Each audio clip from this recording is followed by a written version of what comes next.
Sejam todos bem-vindos da internet. Assim continuamos a nossa caminhada de toda quarta-feira. Hoje o tema confissão de fé. Irmãos, vamos abrir comigo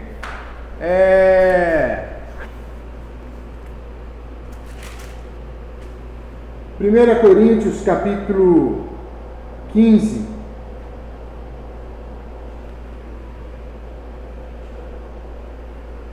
Versículo 3, 1 Coríntios, eu não coloquei ali, tá?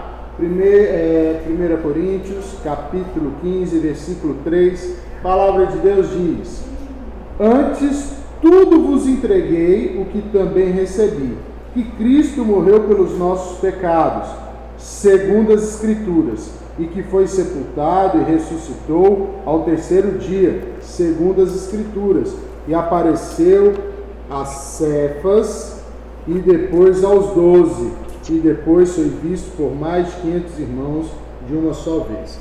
Então veja que Paulo aqui, o que ele está fazendo?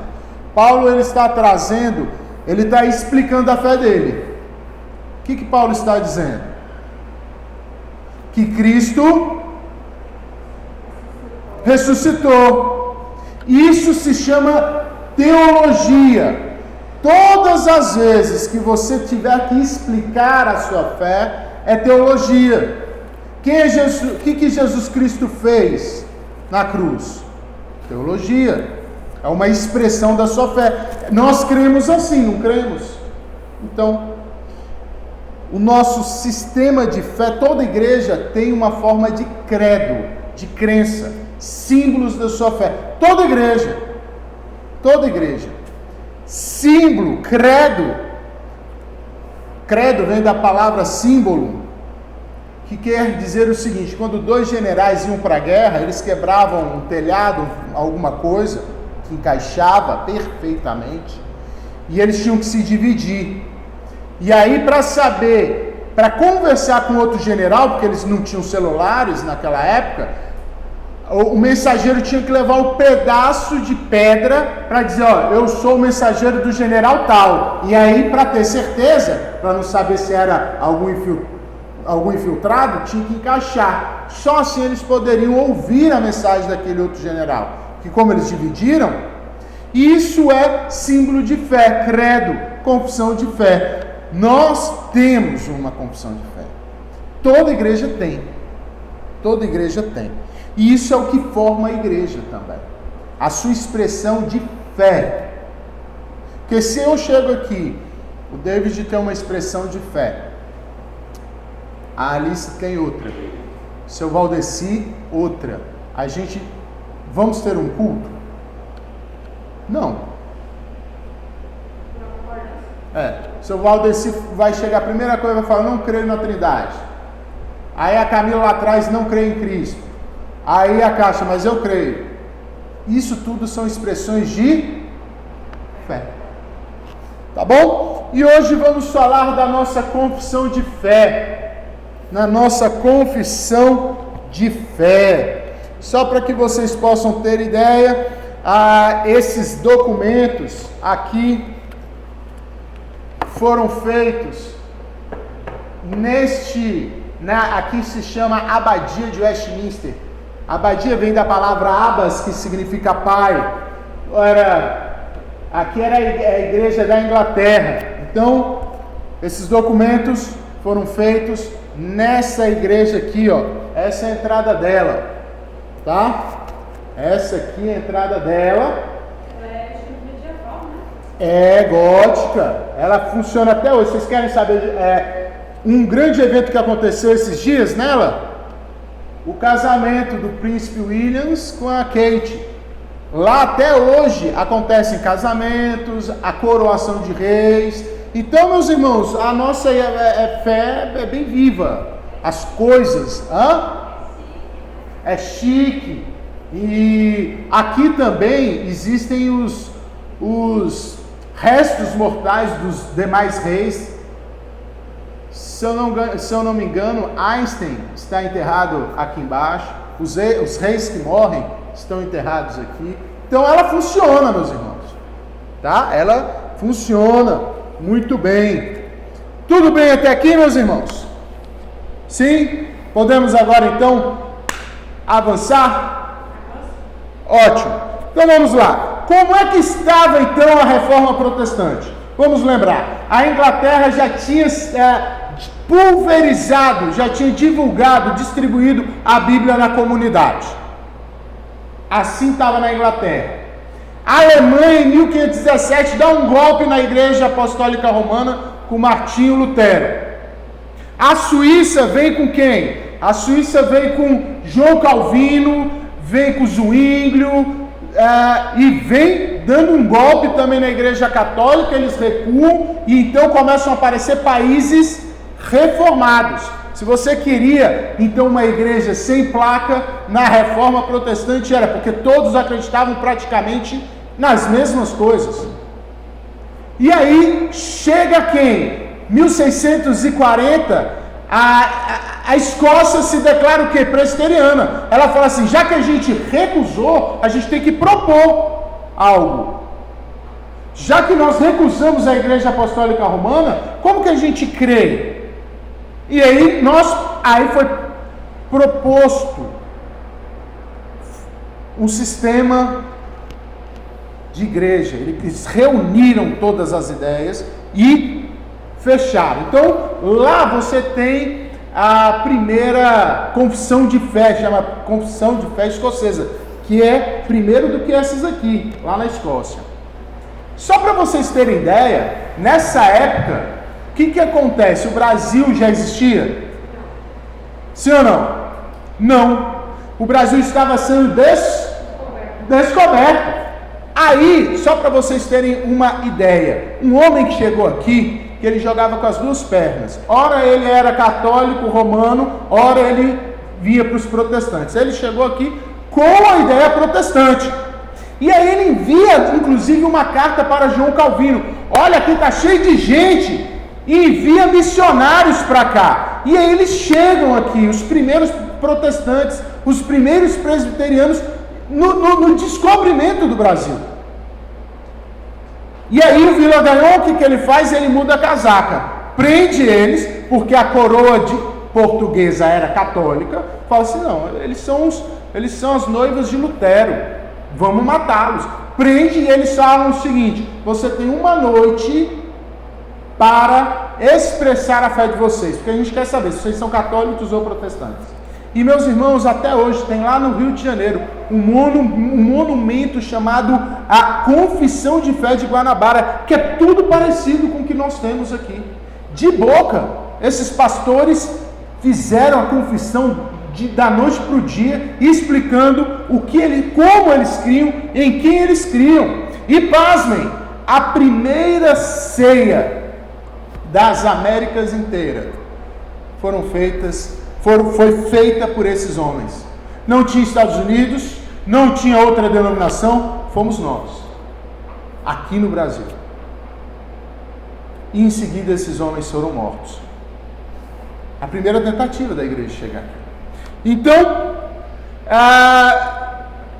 voltando agora para a Escócia já tinha se tornado presbiteriana, tudo bem até aqui comigo? E ok. Qual era a relação da Igreja Católica com os reis? Muito boa, porque a Igreja Católica dominava, os reis se submetiam a esse domínio porque ganhava dinheiro da igreja. Havia esse conluio, essa união. Por isso que a figura do protestante era muito ruim, muito ruim. Meus irmãos, aí vocês se lembram que na Inglaterra vai aparecer essa mulher aí. Essa mulher se chama Maria Sanguinária.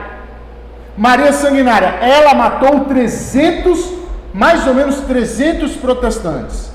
Outros fugiram. Esse foi o maior avanço missionário da época. Por quê? Porque eles fugiram para onde? Para os países reformados. Aí eles aprenderam. Só que essa mulher governou, sabe por quanto tempo? Apesar de ter sido bem sanguinário, 5 anos. Depois de 5 anos, esses homens voltaram. O que esses homens fizeram? Missão. Evangelizaram, beberam de João Calvino, beberam de não sei quem, estudaram a Bíblia, chegaram reformando tudo. Ela, sem saber, veja, irmãos, sem saber, ela foi uma força propulsora, sem saber. Às vezes a gente fala assim, por que estamos passando por tanta dificuldade? A gente não sabe o amanhã. Essa mulher mandou muita gente para fora, eles aprenderam e retornaram. Então, ela ali governou por 5 anos. 5 anos. 5 anos. Aí ela morreu. Sua irmã Elizabeth I, que era protestante. Olha que interessante. Maria era católica. A sua irmã, que assumiu a Inglaterra, era protestante. Só que ela era uma protestante e gostava de teologia, mas ela defendia uma ideia bastante antiga, bem católica. Que ideia é essa? Uma união profunda entre a igreja e o Estado. Agora, o Estado estava invertendo. O Estado que devia controlar a igreja, o rei. Ele entra nessa questão de reforma protestante, racha, quer saber, vamos nós controlar a igreja. Então, ela vem com essa ideia. Ela fez um bom governo, mais ou menos, teve muitos problemas com os reformados. O seu governo foi de 44 anos e ela desenvolveu uma ideia muito doida. Que ideia é essa? Unir católicos com protestantes. Aí nasce a igreja anglicana na Inglaterra. Ela quis unir, não queria mais confusão.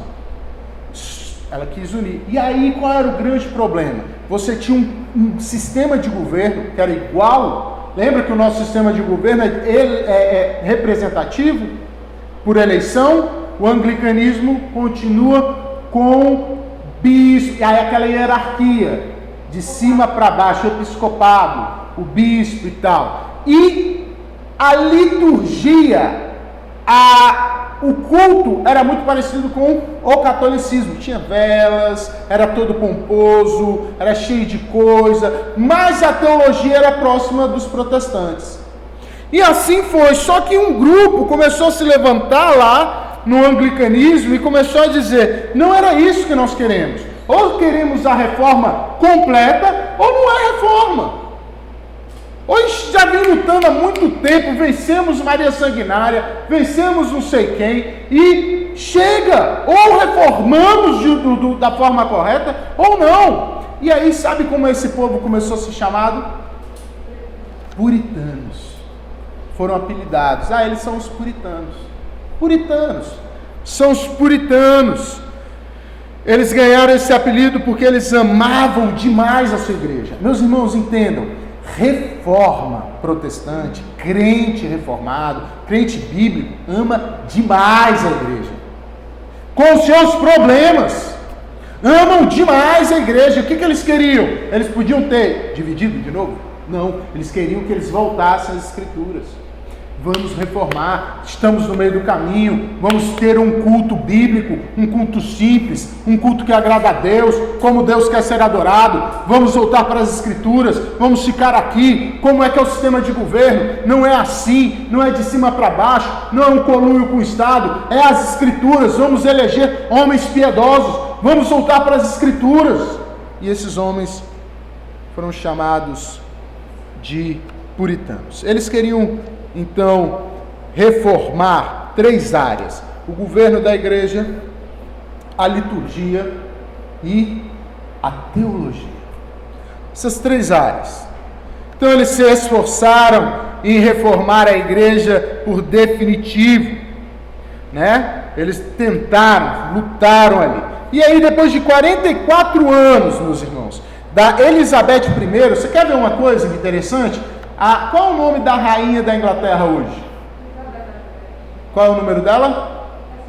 Segunda, porque a primeira é essa aqui, que governou por 44 anos. Olha só. Tem pouco tempo. Tem pouco tempo. Aí depois de 44 anos ela morre. E ela nunca se casou. Nunca se casou. Só que aí o que acontece? O trono não pode ficar vago. Chamaram Tiago, da Escócia. Aí pronto, vocês não sabem. Aí a Inglaterra falou, chegou o homem, porque a Escócia como é que estava? Já era presbiteriana. Chegou o homem, era a resposta de oração. A hora que ele pisa na Inglaterra, sabe o que ele diz? Que a Inglaterra vai continuar anglicana. A Inglaterra vai continuar anglicana. E ó, ele era governo da Escócia e ele era rei da Escócia e era rei da Inglaterra. E aí ele falou, a Escócia continuou presbiteriana e vocês vão continuar aqui anglicanos. E assim foi, né? Tanto é que esse rei, Tiago, ou James, ele ganha uma versão de Bíblia, né? King James, quem já ouviu falar? É por causa desse rei, é uma Bíblia oferecida a ele, inclusive, uma das melhores versões que nós temos aí. E aí, ele morre, assume o filho dele, que era carninha de pescoço. Levantou o filho dele e disse, não senhor, aqui vai ser anglicano, lá vai ser presbiteriano. Por que tanto James como seu filho, Carlos, não queriam trazer a reforma completa? Vocês sabem por quê?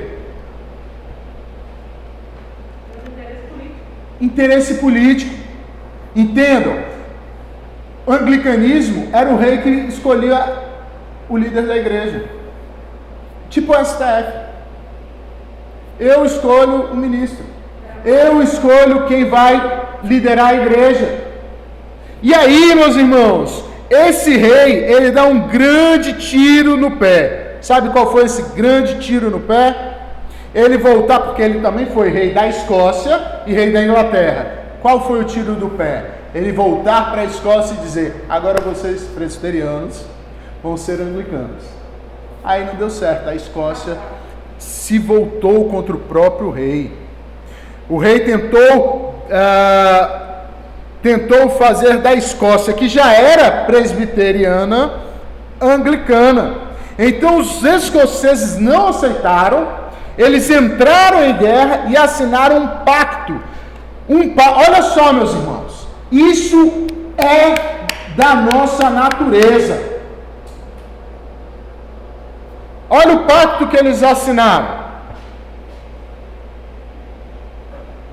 O pacto visava preservar a igreja presbiteriana em sua pureza, e era por isso que eles entrariam em guerra, porque eles amavam a igreja.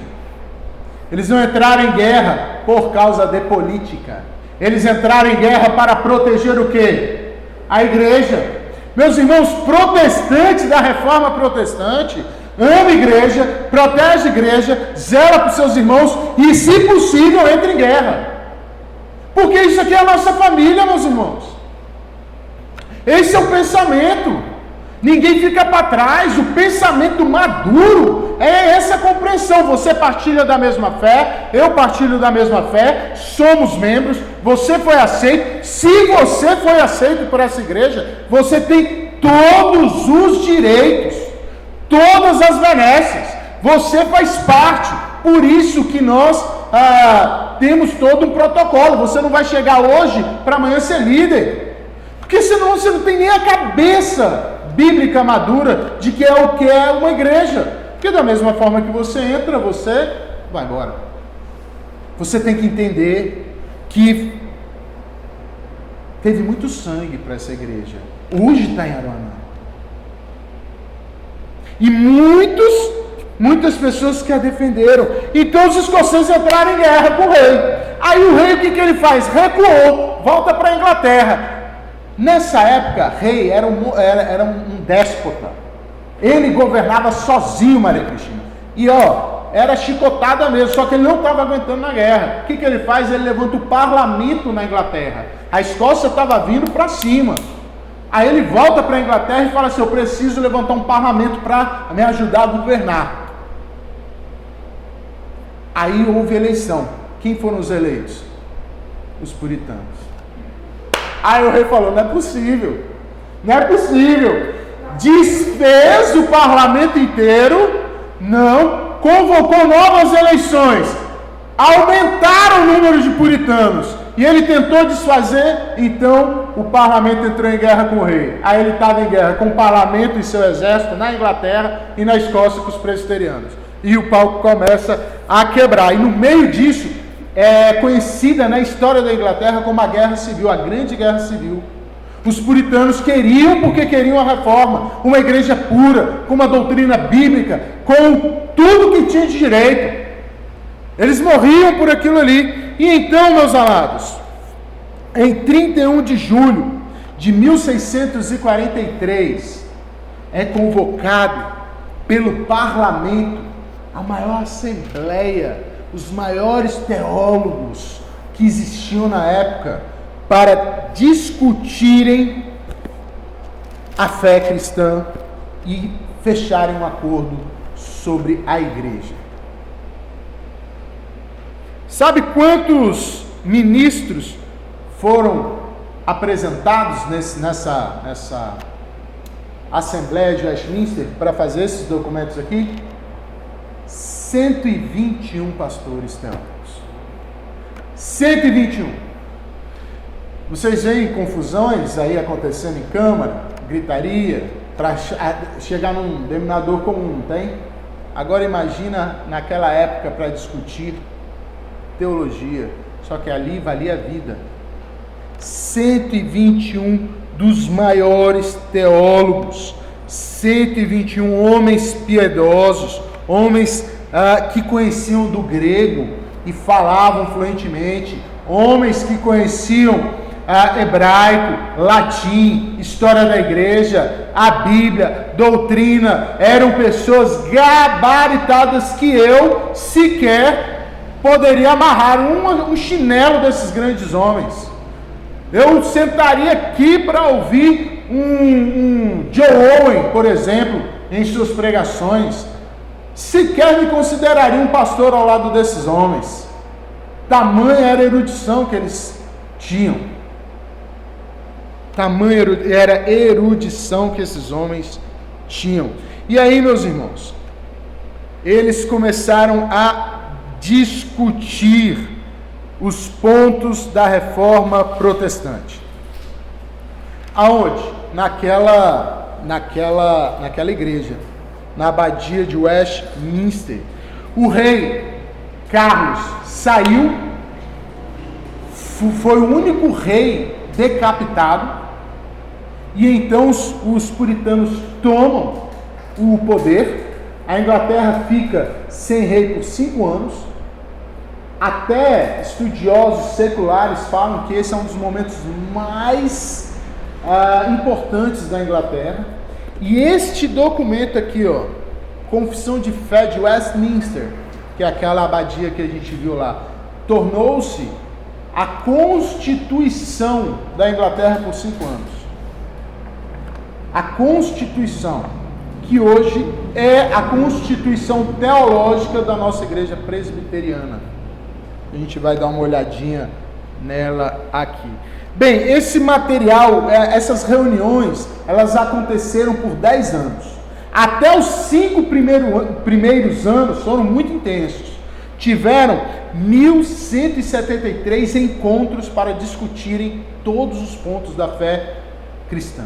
Então, meus irmãos, quando a gente olha um documento como esse aqui, a gente esquece que foram... Eu estou passando por avião a jato para que vocês possam absorver alguma coisa. Mas isso aqui foi feito com muita oração, foi feito com muito carinho, com muita piedade, com muito estudo, com muito suor, no meio de uma guerra.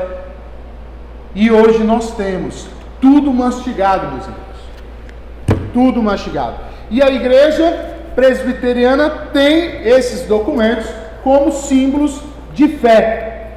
Esse aqui é a Confissão de Fé de Westminster.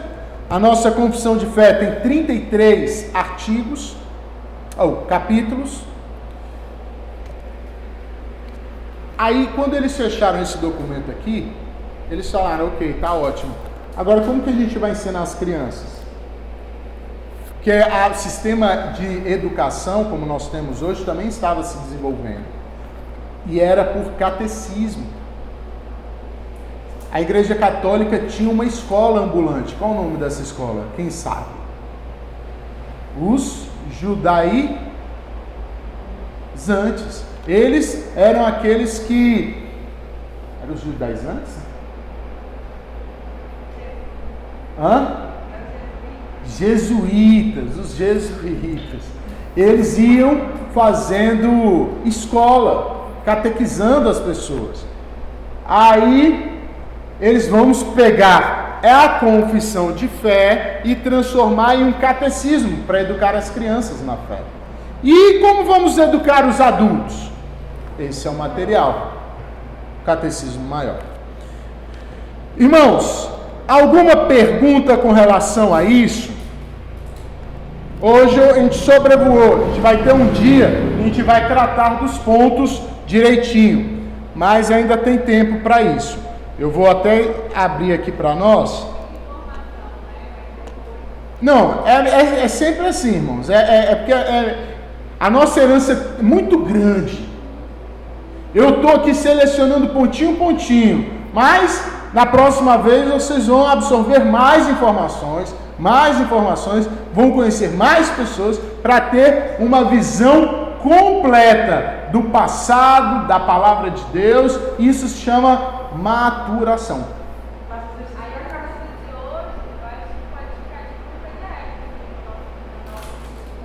Está sendo gravado. Eu já postei, inclusive, gente, eu postei no grupo, tá? Um pastor, o Alderi, dando uma aula maravilhosa sobre isso. Quem?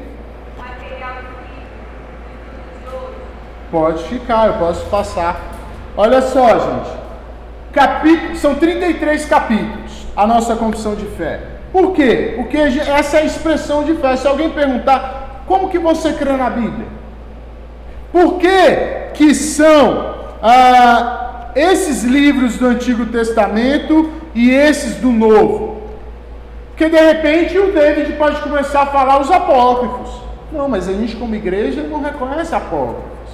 Porque os apócrifos têm origens duvidosas. Não bate.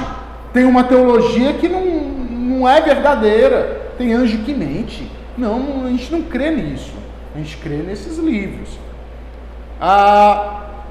Olha só o que é a nossa confissão de fé. E toda ela está ali amarradinha com versículos bíblicos.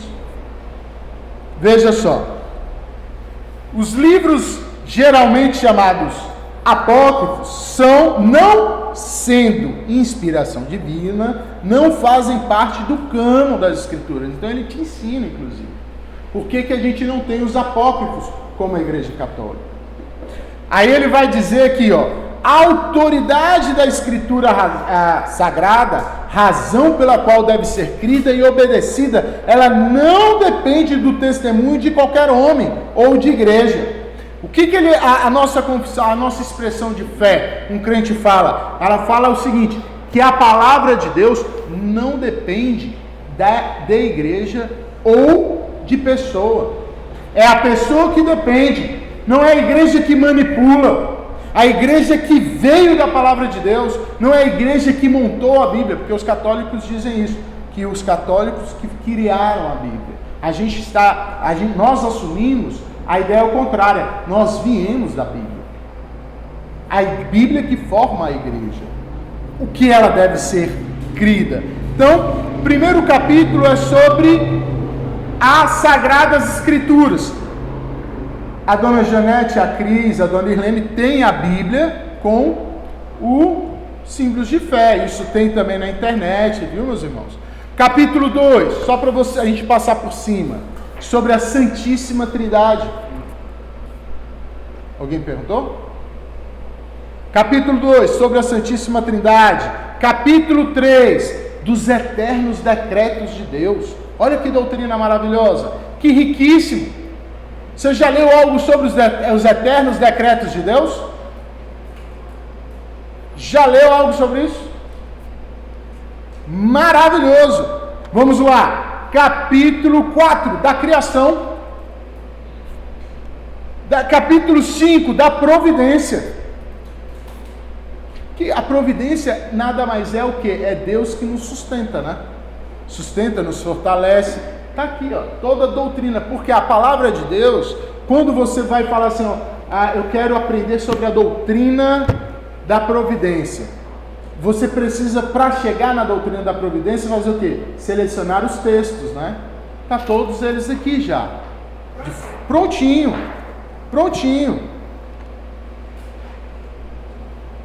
Da queda do homem, do pecado, do seu castigo, o pacto, uma teologia que eu falo bastante, né? Teologia da aliança, do pacto de Deus com o homem.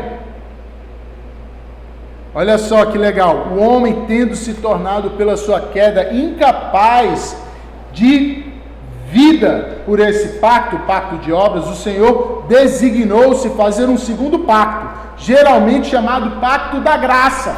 E aí ele vai explicando, então, em todos os versículos. É muito bom você fazer o seguinte, chegar de manhã, ler e ir atrás dos versículos, se alimentar, ser doutrinado dessa forma. Isso vai alimentar a fé de vocês que vocês não imaginam. Cristo, o mediador, a mediação de Cristo. Por que nós não temos Maria como mediadora? Por isso, meus irmãos, que não tem relação. O nosso sistema de fé nunca vai assumir uma aberração como essa, esse dogma como esse, porque nós assumimos Cristo como mediador. Cristo como mediador. Olha só o que nós vamos dizer. Aprove a Deus em seu eterno propósito escolher e ordenar o Senhor Jesus, seu Filho unigênito, para ser o mediador entre Deus e o homem, o profeta, sacerdote, rei, o cabeça e salvador da sua igreja, o herdeiro de todas as coisas e o juiz do mundo, e deu-lhe desde toda a eternidade um povo para ser semente e para, no tempo devido, ser ele remido, chamado, justificado, santificado e glorificado. Só esse parágrafo alimenta a nossa fé de tal maneira que a gente fala, graças a Deus que o Senhor escolheu o Senhor Jesus Cristo, enviou o seu Filho unigênito para me justificar, me escolher, me santificar, que o seu nome seja glorificado. Ele é o sacerdote, ele é o profeta, ele é o rei. Que coisa boa! Então, meus irmãos, doutrina de primeira qualidade. Por exemplo, livre-arbítrio. O que nós entendemos sobre livre-arbítrio? Antigamente a gente pensava que a gente escolhia Deus. Agora, hoje, sabemos que é Deus que nos escolheu. Justamente, somos escolhidos. Somos predestinados para Deus. Todos que foram salvos. Deus não perdeu nenhum sequer. O único que tinha o livre-arbítrio chama-se Adão e Eva. Por quê? Porque ele não tinha influência do pecado. Todos nós já nascemos sob a influência do mal. É isso que significa livre-arbítrio. Ele não tinha. Ele podia pecar como não pecar. Todos nós não podemos deixar de pecar. Todos nós. Já nasce no pecado. Se não é a graça mudando a nossa natureza, então somos dependentes da graça. Capítulo 10, a vocação eficaz. E olha, meus irmãos, quer ver uma coisa interessante? Quanto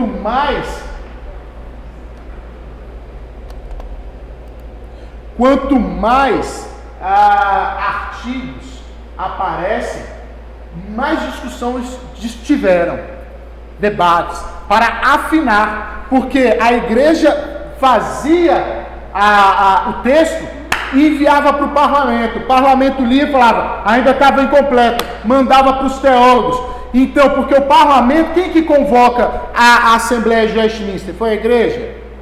Não, foi o próprio parlamento, o Estado queria conhecer a igreja. Ué, tem puritanos, tem uma igreja, não queremos nem os anglicanos e nem a igreja católica, então vamos dar o nome aos bois.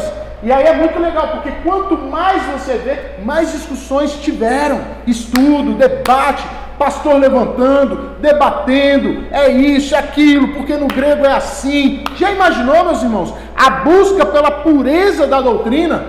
Pastor, e existem casos que alguns teólogos nem se conheciam pessoalmente, mas quando eles foram comparar a tese do outro, Bati, porque e a verdadeira igreja sem placa não é a igreja do que eu acho, da minha revelação, das minhas noites, é das escrituras. Por isso que a igreja era católica. O que quer dizer? Universal, porque se você tem as escrituras como base, vamos ter a mesma mente. Exatamente. Esteja onde estiver. Irmão, lembra de domingo? Deus está levantando uma igreja para habitar. Que igreja é essa? Essa é a igreja universal. A igreja com a mente bíblica, que fala a mesma linguagem. Aí fala sobre a vocação eficaz, sobre a justificação. Meus irmãos, Lutero dizia que essa doutrina aqui, olha o tamanho do capítulo, né? Lutero dizia que a doutrina da justificação, ou a igreja caía, ou a igreja era erguida. Porque isso aqui é uma das doutrinas chave para a nossa igreja. Justificação. Olha só, aqui só tem um artigo, ó, adoção. Tá vendo? Pequenininho. Simples. Fomos adotados por Deus. Só um artigo. Então, meus irmãos, sobre a fé salvadora, do arrependimento para a vida, das boas obras. Olha só o tamanho, hein? Por que discutiram muito isso aqui na época? Porque se entendia que boa obra comprava o quê? A boa obra comprava o quê? Salvação. Então não compra a salvação. O que é boa obra? Então, na época, o entendimento de boa obra era todo equivocado. Por isso que o texto é maior. Ainda hoje não existe pensamento. Não, é claro. Ainda hoje. Fazer coisas boas para ser salvo. Meus irmãos, essa aqui é outra doutrina, uma das mais. Eu lembro que eu estava falando aqui, ó, com um rapaz, e ele disse o seguinte. Eu falei para ele assim, sabe qual é o problema? É que vocês não pregam o evangelho, vocês têm medo de pregar. Como assim? Porque como é que a gente passou por um presbítero, virou travesti, não sei o que, envergonhou a igreja, mas ele se converteu em um mês, virou travesti, saiu da igreja e tal. Eu falei, então, em um mês ele não podia ser presbítero. Mas a gente está dizendo que ele perdeu a salvação. Eu acho que ele nunca teve a salvação. Como assim? Então, porque, meu irmão, ou você tem ou não tem. Essa aqui é uma das doutrinas mais chocantes da palavra de Deus. Perseverança dos santos. Perseverança dos santos. Olha só que interessante. Esta perseverança dos cristãos não depende do livre-arbítrio de ninguém, mas da imutabilidade do decreto da eleição. Se Deus elegeu, acabou. Procedente do imutável amor de Deus, da eficácia do mérito e intercessão de Jesus Cristo, da permanência do Espírito e da semente de Deus neles, e da natureza do pacto da graça. E de todas essas coisas vem a certeza e infalibilidade. Meus irmãos, é muita coisa. Às vezes você está meio balançado, leia isso, visite os versículos, deixa Deus tratar o seu coração. Esse aqui é o capítulo 17. Estamos encerrando, só estamos sobrevoando. Da certeza da graça e da salvação, que tem tudo a ver com a perseverança dos santos, a lei de Deus, a liberdade cristã e a liberdade de consciência, Olha só, isso aqui é importantíssimo. Só Deus é Senhor da consciência. E Ele deixou livre das doutrinas e mandamentos dos homens. Mandamentos esses que são contrários à sua palavra. Porque Ele está dizendo que só Deus é o Senhor da consciência. E nos deixou livre das doutrinas dos homens. Porque a nossa consciência está cativa a Deus. Estamos livres da doutrina de homens. Se o homem inventar hoje uma doutrina, não é essa a nossa. A nossa é a palavra de Deus. Sobre o culto religioso e sobre o domingo. Juramentos legais e votos. Meus irmãos, quando eu falo para vocês, falou um negócio, Deus cobra. A sua perspectiva não é só aqui. Se você se comprometeu, se você chegar aqui no dia do seu... se você falar assim, não pastor, eu quero ser aceito pela igreja, e você chegar aqui e fazer os seus votos e não cumprir, Deus vai para cima, meus irmãos. A perspectiva é com Deus, não é comigo, porque você está afirmando uma aliança com a noiva dele. Você está dizendo, ele vai para cima, os juramentos legais e dos seus votos. Hoje em dia você fala uma coisa, a gente falou isso, né, Paulo? Ontem, que fulano combina, vamos lá, tá nem aí. Isso é o que não podia ter. As promessas governamentais não poderiam ter. Como nós entendemos política, meus irmãos? Eu vejo presbiteriano discutindo política, ele nem sabe como pensar bíblica politicamente, nem sabe. Olha só o que vai dizer: Deus, o Senhor Supremo e Rei de todo mundo. Começa assim. Vai discutir política? Bem, Deus é o Senhor e Rei de todo mundo. Para a sua glória e para o bem público, constituiu sobre o povo magistrados civis que lhes são sujeitos a este fim. Os armou com o poder da espada para a defesa e incentivo dos bons e castigo de malfeitores. Então, como que um cristão olha para o Estado? O Estado, ele foi munido de espada, de polícia, de revólver, para proteger quem? O homem bom e punir o mal. Então, vou votar. Quem é aquele que é a favor do homem bom, que quer fazer a justiça, quer promover isso, aquilo outro? É assim que a gente vai. Quais são as propostas de segurança de saúde ou segurança civil? Quais são essas propostas? Como é que estão isso? Então, lendo essas coisas, você vai ter uma mente bíblica para poder até votar, se relacionar com o governo. Está aqui, mastigado. Sobre o matrimônio e o divórcio. Sobre o matrimônio e divórcio, a nossa igreja entende o divórcio de duas maneiras apenas. Quais são? Se o homem abandonou, você foi abandonado, ou se houve relações sexuais ilícitas. Mas ainda assim, nas relações sexuais ilícitas, nós tentamos buscar adultério, né? O perdão. Lembrando que não era isso que Deus queria, a quebra do matrimônio. Então a gente ainda assim busca o perdão. Mas está aqui, meus irmãos. O casamento deve ser entre um homem e mulher. Ao homem não é lícito de ter mais de uma mulher, nem a mulher mais de um marido ao mesmo tempo. O matrimônio foi ordenado para mútuo auxílio de marido e mulher, para a propagação da raça humana, por uma sucessão legítima, e da igreja por uma semente santa, para impedir a impureza. Você quer ver? Você pega isso aqui, ó.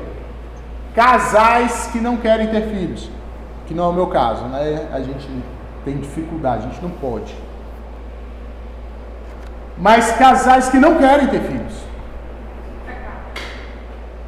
Eu sou crente, mas não quero ter filho. Está errado. Porque o casamento foi feito para procriação. O que mais? Sobre igreja, comunhão dos santos, sacramentos, batismo, tudo isso a gente vai ter um dia especial, não para tratar dos 33, mas eu escolhi um dos melhores para a gente tratar. Batismo, ceia do Senhor, censuras eclesiásticas. O que é isso aqui? Disciplina. Você está protegido pela igreja. A disciplina é uma bênção, meus irmãos. Qual igreja que você viu hoje disciplinando alguém aqui em Aruanã?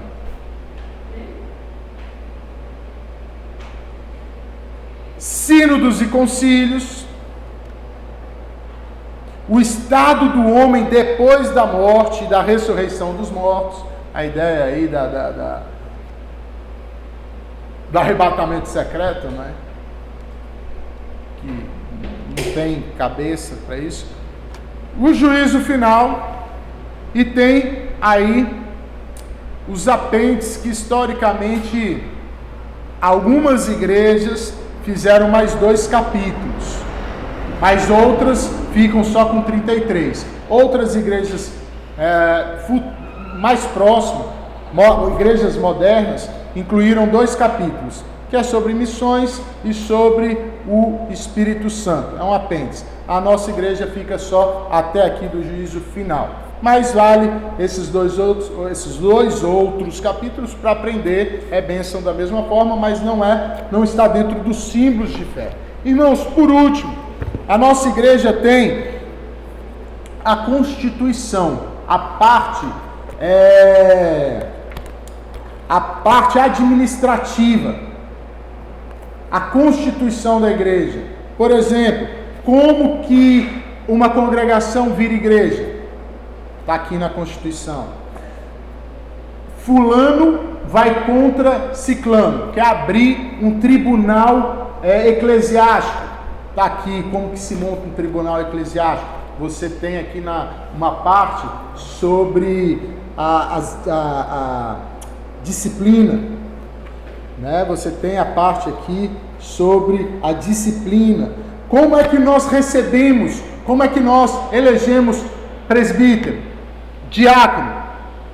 O que acontece com uma pessoa que há 1 ano não vem à igreja? Então isso aqui é uma constituição também amarrada pelas escrituras, mas já é um material administrativo, mais administrativo, apesar de ser teológico também, mas é um material administrativo que protege todos vocês também.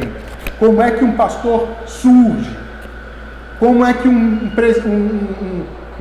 membro se candidata ao sagrado ministério? Então, por que tudo isso, meus irmãos? Eu quero falar para vocês que a nossa igreja é uma igreja histórica, é uma igreja séria, é uma igreja bíblica, é uma igreja que, graças a Deus, tem avançado, missionária, zelosa pelas suas crenças, e essas primeiras aulas são bem teóricas, porque vocês precisam começar a arranhar com o passado dela, tá? Porque ela não chegou da cabeça, eu vou inventar a minha igreja. Homem que pensa assim, meu Deus do céu, não entendeu o cristianismo. Homem que fala, eu vou abrir a minha igreja, não entendeu o que é igreja. Todos nós somos expulsos por querer manter a igreja. Todos nós fomos expulsos para manter a igreja. Meus irmãos, eu fico até aqui, 8h30.